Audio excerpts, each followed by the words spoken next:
বর্তমানে আমরা বাংলাদেশের খেলাধুলার উন্নয়নের জন্য দৌড়াচ্ছি এবং সেই উন্নয়নের মূল রূপকার আমাদের মাননীয় প্রধানমন্ত্রী জনাব তারেক রহমান এবং আমাদের মাননীয় প্রধানমন্ত্রীর সুযোগ্য কন্যা ব্যারিস্টার জাইমা রহমান সহ আমরা চেষ্টা করছি আমাদের স্পোর্টস ডিপ্লোমেসি, আমাদের স্পোর্টসকে কিভাবে আমরা এগিয়ে নিয়ে যেতে পারি।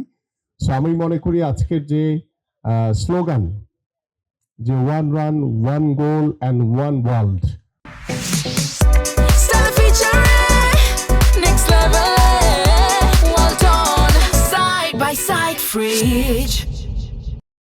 সো আমরা সবাই যদি মিলে আমরা একটি খেলা বান্ধব পরিবেশ তৈরি করতে পারি, তাহলেই আমরা আমাদের এই সামাজিক, এই পারিবারিক এবং রাষ্ট্রীয়ভাবে আমাদের এই সমাজের গুণগত পরিবর্তন আমরা আনতে পারবো।